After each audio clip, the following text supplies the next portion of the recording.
So I'm here with David, who's an Adelaide Hills grower. David, tell us about your most recent vintage. Well, the recent vintage was very good in a number of respects. Great season, lovely sort of prolonged summer, very low disease, great ripening, really climatically a terrific season, I think, and I think we'll have some great wines out of that season, particularly the reds, I think.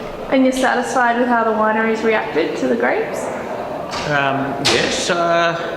Yes, I think so. I think they're all trying to do the very best, and the number of the wineries that I've spoken to already have said that they're very pleased with the way the fruit has come through, and things are looking pretty good, I think. Yeah. Great. So, what's your overall feel of the current grape growing industry in SA? Are you speaking about right now? Yeah. So right now I'm a little bit more positive than I've been in since 2008, I would say.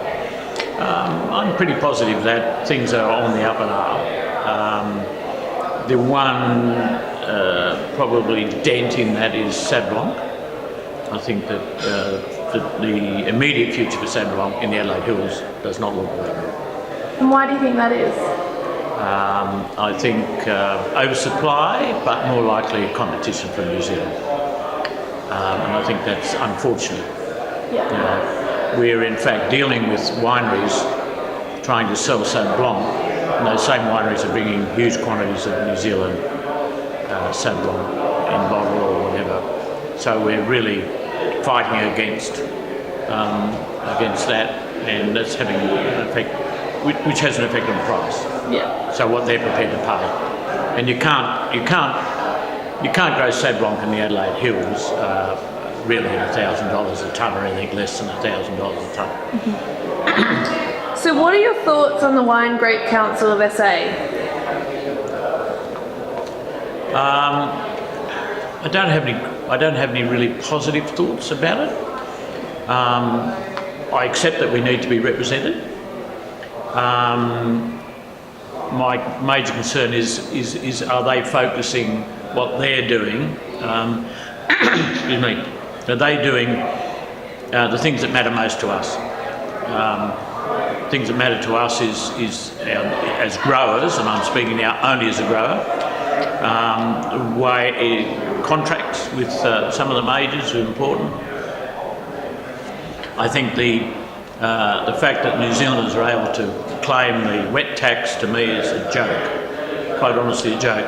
They destroyed Sauv Blanc in the Adelaide Hills in particular, or in Australia in general, and now they're moving on to some of our other varieties, Gruner and Pinot Noir. So we'll see what they do with those. They'll probably go the same way.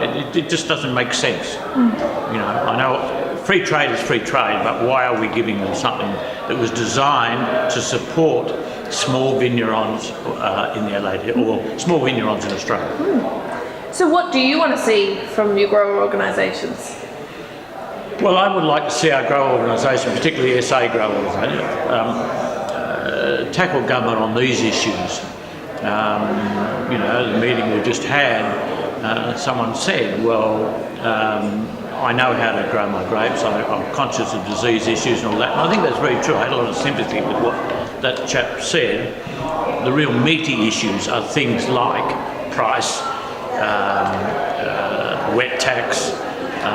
Those are the sorts of issues which we really need someone to bat for us with government. The other disease issues and everything are things that, in many respects, we can solve ourselves. I mean, we've got things like Crop Watch that comes out from our region every once a week, funded by our regional contribution, particularly in the Adelaide Hills, I'm saying.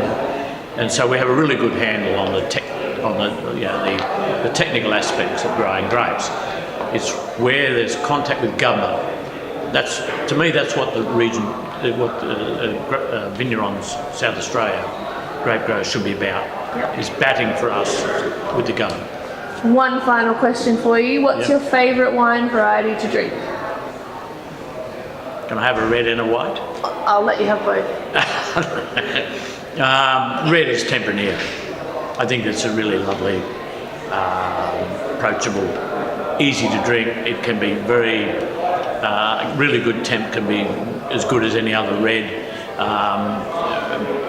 Medium range 10 is just a great quaffer. Yep. I think it's just a really great, and as a vigneron, it's a lovely variety to grow. And a white? And a white, I'd like to say Sauv Blanc to try and support Sauv Blanc, but in fact at the moment I would say probably Pinot Grigio. Grigio rather than Gris is the style I like. Once again, a lovely variety to grow. Perfect. Thank you so much, David. Pleasure.